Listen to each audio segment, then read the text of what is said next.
Okay, we're gonna try doing this differently. Unfortunately, our plan to live stream this event was not successful, but I'm gonna record this as a session so we can upload it for the online audiences. So, once again, I would like to introduce myself. Today we're gonna talk. Okay. One of the better things when you don't have to do things live. So, I want to welcome you all today to the second episode of VR Hotelo podcast, where we're going to talk about data. And what do I mean by that? It's we're going to talk about how data-driven management and marketing can be helpful inside of your hospitality venue, or better to how can we use VR, virtual reality technology, to make a better decisions, and how do we think about data inside a VR hotel. So let me stream the presentation and we can start.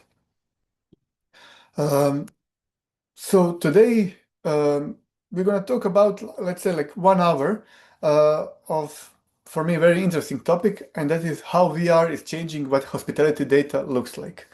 Um, a little about me, so you know who is talking about this. So I'm a PhD researcher, and most of my work in the last couple of years was about how VR, virtual reality, shapes the creative industries. There are 12 sectors of creative industry, but I think it's very applicable that the things I do for the creative industries are really close to the things we can use into hospitality. And what I mean by that is using immersion to understand attention, emotion, and behavior of the people who are inside of the virtual reality experiences.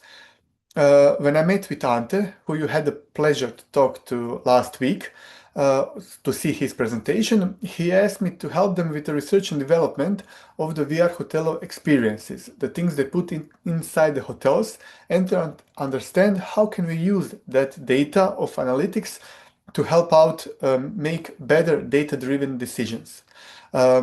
So let's start. To understand all of this presentation, we need to understand one concept, and that is the concept of the experience economy. It's something that two authors famously in the 90s started to think about, is this, understanding of the economy as something going from commodities, goods, services to the experiences. Um, I'm coming from Croatia, and to understand and to make this concept better, I would like to, you know, understand it through coffee. So you have coffee beans as a commodities, and for a long time, our understanding of the economy was to trade the commodities. So you have a coffee beans, you're thinking about logistics, but then you started thinking about the goods. So you have the ground coffee, different kind of flavors, and you can, you know, uh, get a higher price than just the coffee beans. And after that, in the last 100 years, we are thinking, or 50 years, we are more thinking about services. Service economy, Croatia economy is one of the famously services economies. So you have a cup of coffee and you can get a higher price than just the beans and the ground because you are offering some kind of a service to the people. And in the last 50 years, you can see experiences. So not only are we drinking coffee, we are also uh, understanding coffee through brands. Things like Starbucks, Costa Coffee, even your local coffee uh, can be put into this type of experiences. There are usually higher prices on that to understand the experience somebody gets, even though they are still having the same coffee with the same coffee beans. It's a completely different understanding what the consumer wants. In that sense, we are very lucky because in the last 20 years, our understanding of the experience economy has become greater and greater. And we also have dimensions of knowing what works and what doesn't work, and how consumer understands what are the types of experiences that makes them more happy, satisfied, uh, and how do they make decisions on what to buy or to consume this type of experiences. So that leads us to the next big thing. and that is that hospitality sells experiences with the flat tools. So if you ask anybody working in the hospitality, they will say to you if they are successful in the marketing and as an owner, they say they sell the stay, the feeling, or a memory you're gonna have by staying there. In the end, nobody really sells you the bed, or nobody like sells you how comfortable the bed is, how do you like the walls, how do you like the view. Also, view can be part of experiences itself, but it's something intangible that hotels are now understanding that they are in business of. And what we did for our research, we understood that usually how people sell this type of stuff is through the brochures, is through the flat photos on the website. That doesn't mean anything negative. Having flat photos, you can have great photography, videos, high-end, the more the better. But it's also like a flat photos, put it on side of the one medium.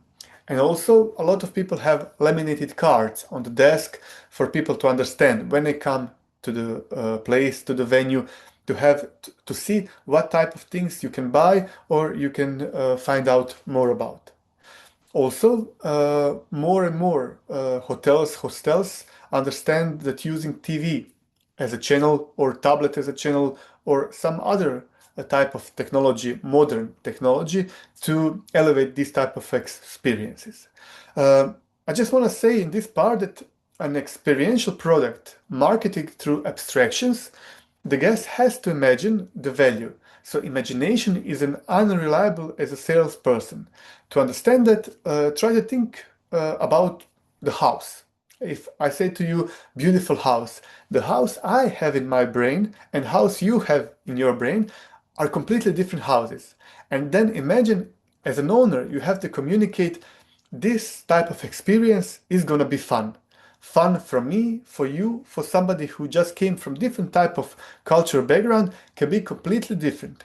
And the only thing you have to communicate is like one-dimensional stuff. So I want you to think about VR, virtual reality, as a medium, not as a gadget. Uh, when I spoke with people, they sometimes tell me like, I don't think anybody will use big headsets. I have one here. So if you think about, you have to put it on your head. It's quite big and it looks weird. Still, it looks weird on most of the people, but it's really what I'm trying to say is it's technology of today, but you can see a lot more budget allocation through slimmer headsets to the glasses. But the most important part to understand is there is a difference between immersion and presence. Not talking strictly about academical, how can we measure immersion and presence, but for this understanding, I want you to think about technology immersion as a capability of the system to understand what's the pixel ratio, tracking, fidelity. So what's the technological advances of this stuff that you put on your head, and the presence is something you experience, so subjective response of being there. I don't know how many of you watching this tried virtual reality headsets, but it's maybe more important what type of experiences have you tried in it.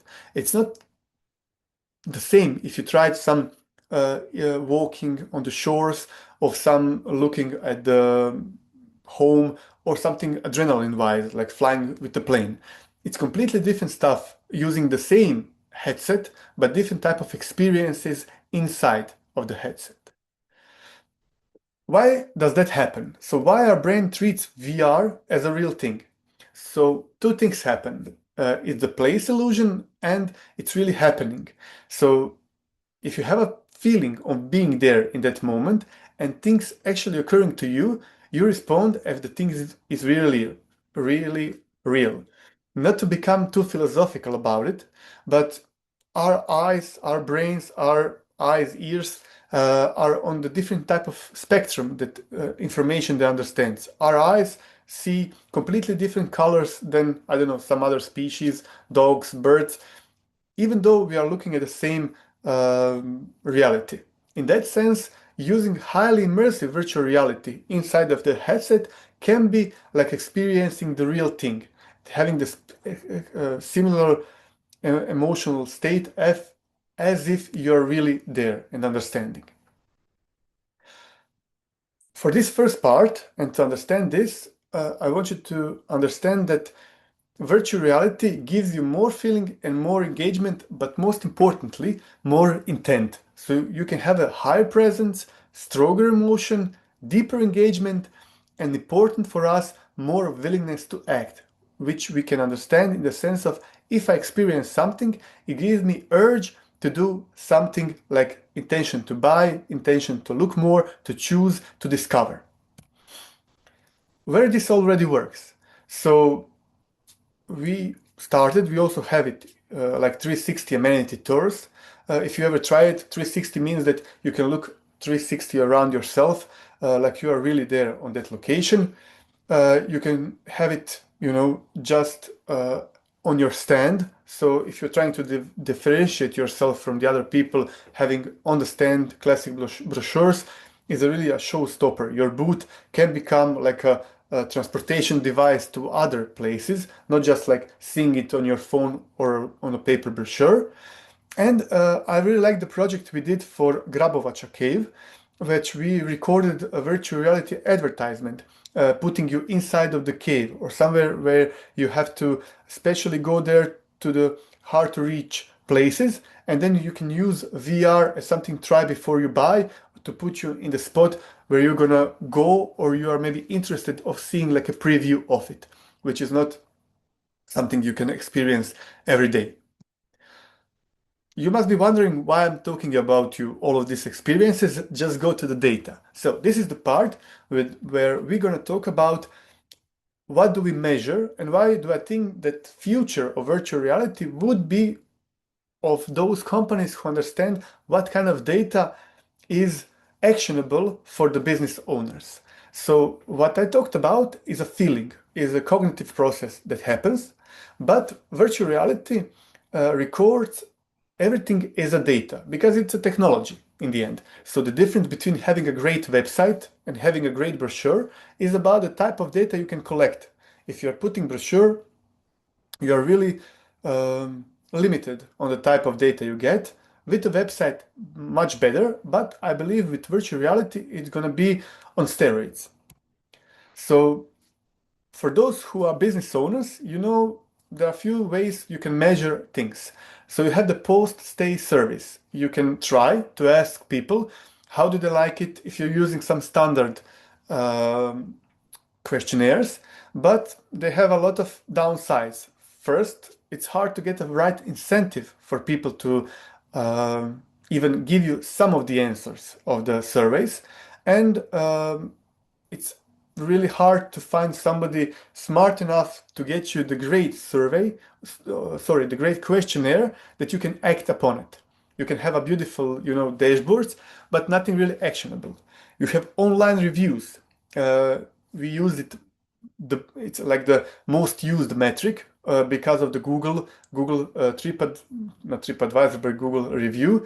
And the problem is that people that leave reviews are a loud minority. So you have people who are extremely satisfied with your hotel stay, or those who are not, but you don't have those in the middle. And in the end, people do make decisions based on reviews, but how can you or what can you improve depends on the type of outliners that give you some kind of reviews. The most used one and most business wise are the occupancy and revenue. Usually, if you see your cash flow, or you have in Croatia we say bilanca. I should learn how to say it in English, but you have your statement, but it's only year to year, so you can see if the numbers are going up. That means you're doing something good, right? But in the sense of planning for the future, past success is not really dependent on the future success. So you can be a highly profitable in this year, but you don't know if it's going to be the same next year, or you don't know why that happened. So none of it tells you what gets noticed, ignored, or hesitated on in the moment. So amenities, pricing, and packages get decided on intuition, or on having a data that you can build a story upon it. This is a usual case study. So you have two pictures of the same guest. he would say, lovely stay, would return, cleanliness, would recommend to people. But today's data can give you something else. They can give you what they looked when they came. Did they saw, let's say, if they put a VR and try to understand what do you offer and how long did they stay looking at it. So if it's something that they seen, maybe they were unsure to decide, or did they book or did they not book the thing. So you can see the customer flow or the things they did before they decided to buy. If you're for this logic, if you are using the way of thinking uh, as we had on the last slide, you will see just that somebody booked and you will say, okay, yeah, success. But you didn't know what led upon that moment. So the headset is a behavioral sensor. So you can have a rich consumer behavior that you put on guest hands or better heads. So you can see where the attention goes, emotional arousal, choices and paths that they made, and you can guess what they did and not what they say. When trying to collect data, the purest data is one recorded without asking people, because when you ask somebody, there is a high chance you're gonna get lie or you're gonna have a skewed results. It's much better to have objective data, and I think virtual reality gives us just that. So how to use it in the business sense. So let's say you put VR headset on somebody who came into the room, you stage the experiences so he or she can choose what do they see, and then you measure all this type of stuff, and then you can optimize. You can reorder things inside of the virtual headset basically for free because you are not limited by the printing brochures, you're not limited by any of those things. Even on the website, sometimes it's hard to change the layout, but with us, it's really easy. And you can do it based on data. You can do A/B tests in the future, so you can see what works and what doesn't work, because such a subtle difference can give you completely different results.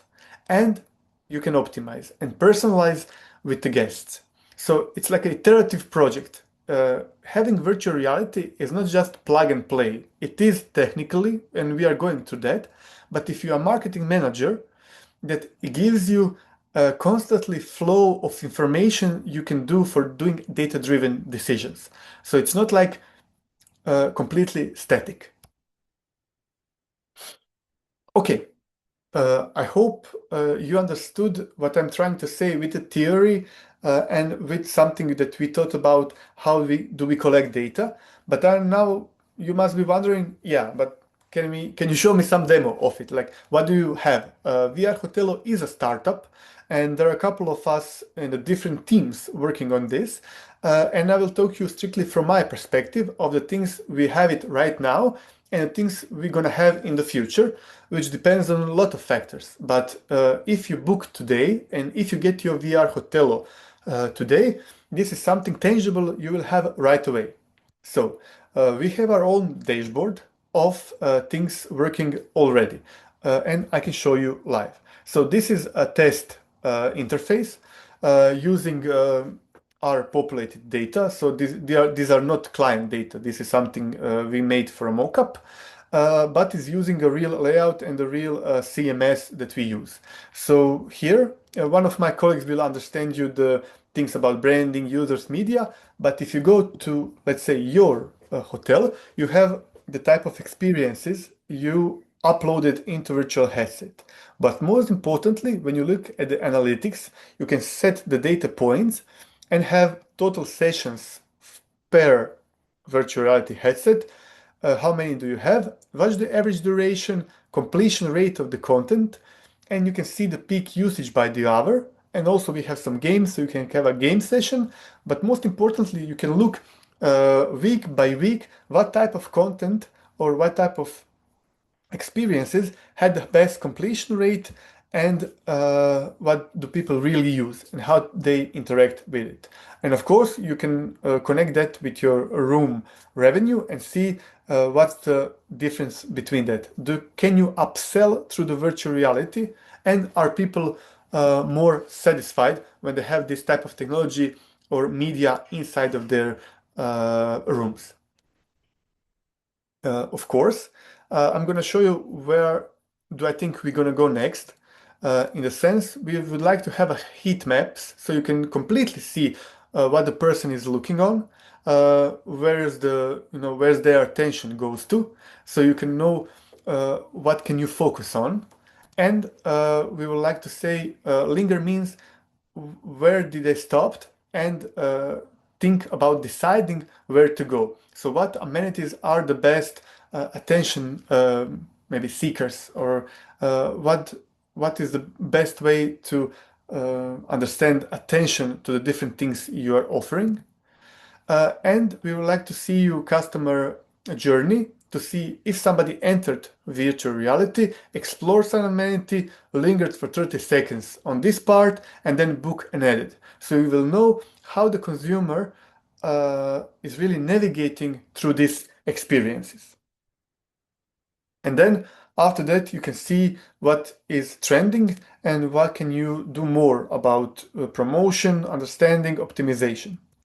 In the end, we want to give you something that helps understand how people behave inside of your rooms when understanding experiences you are offering to them. So you can say, okay, for the next quarter, we can focus on moving spa to the first scene, reshoot the tour. Like maybe we thought this video is great, but maybe we are completely focusing on the wrong detail. Maybe we should make more content about this specific thing from the other.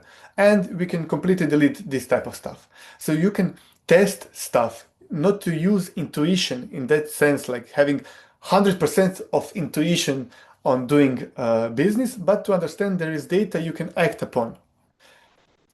And I believe there are three problems this data solves, like the imagination gap. So you can, guess, stop imagining the CV suit and stand in it. So you will not try to explain people with words what they will experience, but you can just show them and they can understand it from their own perspective.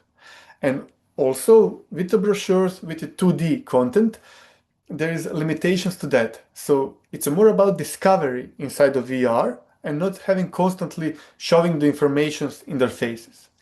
And to understand how people behave inside of virtual reality.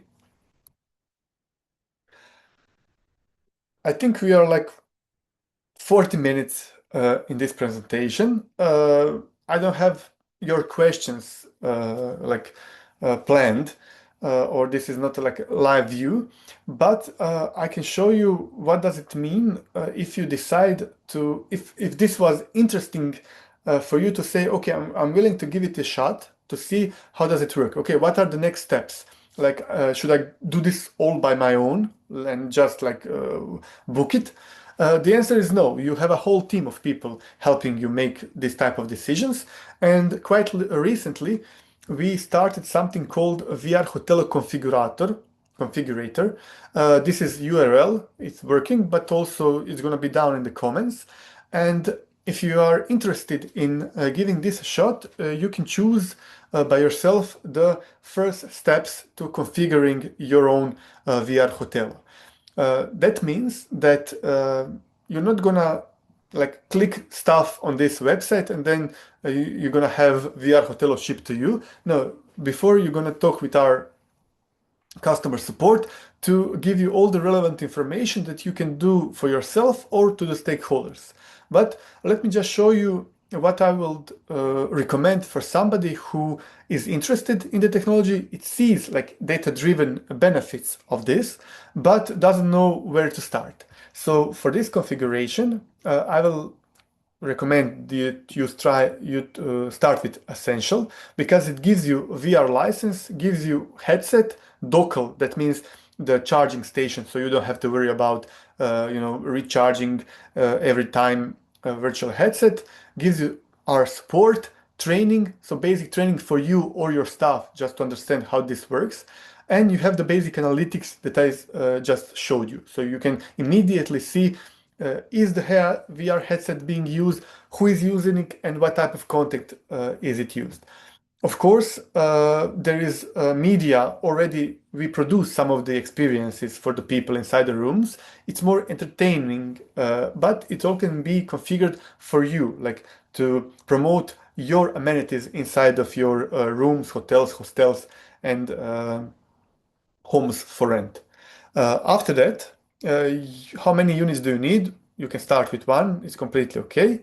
License duration is you can I would recommend 1 year because 1 year gives you more than enough information to understand one season how the things really work. But we also have a shorter if you are still undecided, like is this a good value for money for you. I will put 1 year just for now. Now the modules. Concept to understand it. So if you want to put VR Hotello at the reception or in the room, or you're going on the booth and you're going to have it on the fairs, I would recommend putting it in the room because that's the best place to put it, because people who come into room, if they are feeling bored, they will usually take up they will take up the phone, they will turn up TV, and we want to give them a chance to put on VR headset. Of course, with us, you get the place for the VR headset and you have the short, how do you say, training guide for the people. So if you have people who didn't use the VR, they can easily put it on their faces and it immediately turns on. Funny enough, most of the people I spoke with, like older people, they are more willing to use virtual reality than you will think of. Like people in demographics 50 plus are not having any problems using virtual reality, and they really like it. Then you will choose an environment. This is something you can switch later on, but based on your, I don't know, aesthetics, you can use what type of lobby will people see when I put the headset. And if you click one of them, you can see in real time in virtual reality how does it look. So choose something that aesthetically pleasing for you, and then we can work on from that. Here, just take a couple of seconds to see which types of content do you currently have and would like to display through VR Hotelo, and then our team will do the rest, like import all the videos, 2D photos, music do you already have, or if you need it, we can produce one for you, especially with 360 photos. We have a great equipment just for that, optimized for the VR Hotelo. So let's say you just want 360 photos. And you can have an option to put a sticker, like white labeling for your hotel, or full wrapping. We can go just with the tags, so you can apply your branding onto the headset itself. And use a Dockle, one of our homemade devices, which I mean homemade, like we engineered it. That means that you don't have to worry about charging, hygienic stuff. You just plug it and leave it in the room and it works for itself. I would recommend Dockle Echo because it's really sustainable and it looks really good on the table if you have rooms that are on the table on some flat surface. It behaves really well. And then for the end, this is just your information. So one of our team members can contact you just to see the other steps. So everything you choose here help us make a better decisions for you. I would like to also say before we end, like if I go back to the first page, it's really important for me to give you the idea that if you make decisions and you want to be data driven, it's very important for you to have a good data.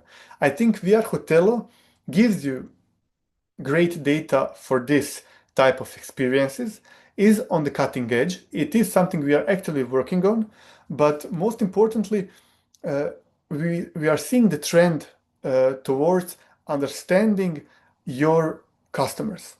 And one way of doing that, you can speak with people, you can give them websites to understand their decision making, but why not give them also additional layer of information? How do people behave when they're choosing the type of experiences? Experience economy, even if you don't believe in it, it's something that we are really living inside. And I will say try it for like 6 months without any, a long-term contract and see the results for yourself. We will try the best we can to give you all the information you need to make a data-driven um, business decisions, especially during the season time when you have a high influx of people. Um, that I think that's all the time we have for this lecture. Uh, we're gonna have a different lectures. Now I try to do like a general outline, but for those who are having questions about methodology, for you who want to have more information about how to use this data, what we do about methodology of collecting this data, please, just add me on LinkedIn or my mail. I'll be more than happy to give you more information about it. Um, Unfortunately, we couldn't do this live, but I hope the next online meetings we will have would be more specific and cater to your special questions you have from me. And that's it for this session. Thank you all, and see you on the next one. Bye bye.